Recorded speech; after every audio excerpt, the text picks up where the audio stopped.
आणि म्हणून आज आपण सर्व पक्षीय मेळावा यासाठीच घेतला की यामध्ये कुठलंही राजकारण न आणता शेतकऱ्याच्या बाजूने या जिल्ह्यातल्या राजकारण विरीत या ठिकाणी भूमिका सगळ्यांनी घ्यावी अशी आमची प्रामाणिक भूमिका आहे। शाहू स्मारकला मागच्या वेळी आम्ही पहिला मेळावा घेतला, तो देखील सर्व पक्षीय घेतला।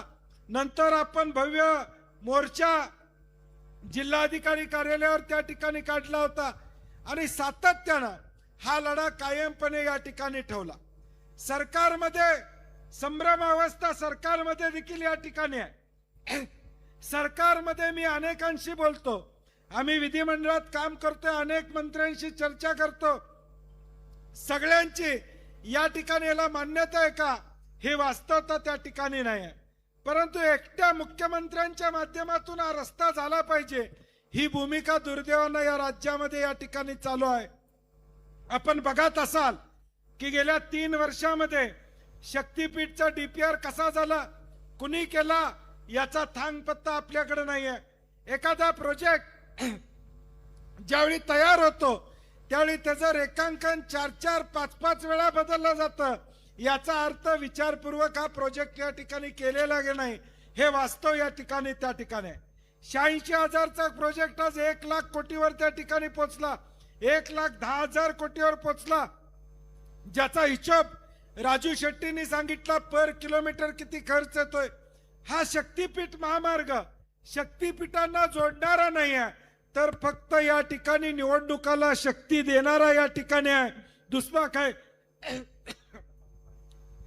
दुसरा काही याच्यावरचा अर्थ या ठिकाणी नाही आहे। आणि म्हणून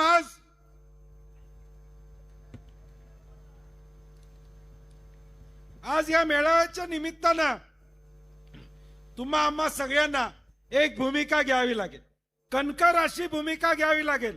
मी मागच्या वेळी देखील सांगितलं होतं, आता शक्तीपीठला जमीन द्या म्हणणारा माणूस येतोय त्याला 10% कमिशन मोनार्क तर्फे ठरलेला आहे।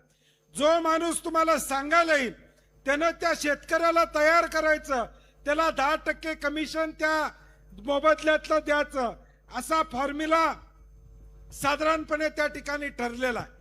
आणि म्हणून राजू शेट्टी म्हणले तसं आता गावागावामध्ये पक्षविरहित एक शक्तीपीठच्या विरोधातला गट आणि जे समर्थन करणार आहेत ते अशा पद्धतीचीच वाटणी आता उद्याच्या भविष्यकाळात आपल्याला गावागावामध्ये या ठिकाणी करावं लागेल।